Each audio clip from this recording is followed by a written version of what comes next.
This is a triple beam balance.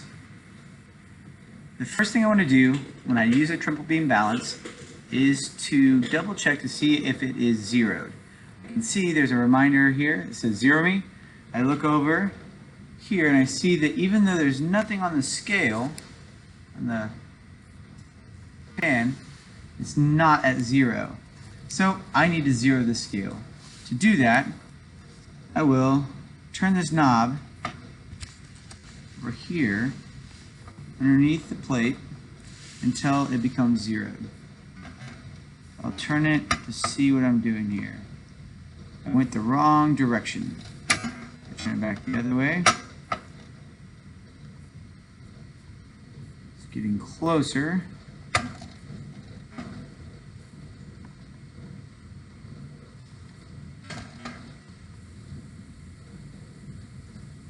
We're a little too far.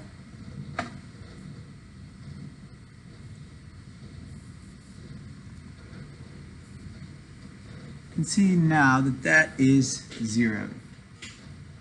For our purposes, we'll call that zeroed. Now, I'm going to place a roll of tape, large roll of masking tape on the scale.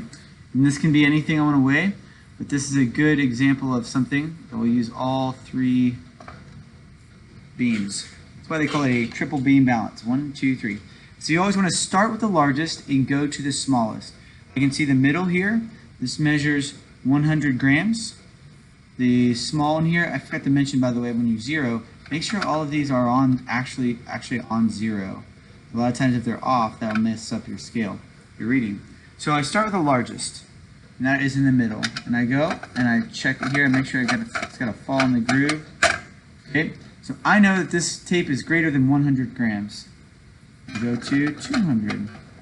It is greater than 200 grams. Go to 300. I found where it tipped it. So it's less than 300. So I get it settled in at 2. And I start back at the 10s here. So I'll bring this over. I start until okay. So it is 240. So if you can't see that top, I can see 240. It's greater than 240. I'm always checking the zero. It's not balanced. And so now I'm going to use my pencil here.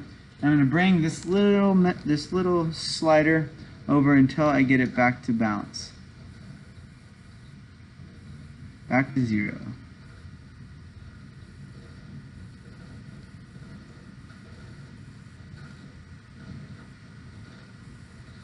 I'm going to call that balanced. So it's kind of hard for you to see on the camera from the angle, but I see it's 241, and each of these little marks represents a tenth of a gram.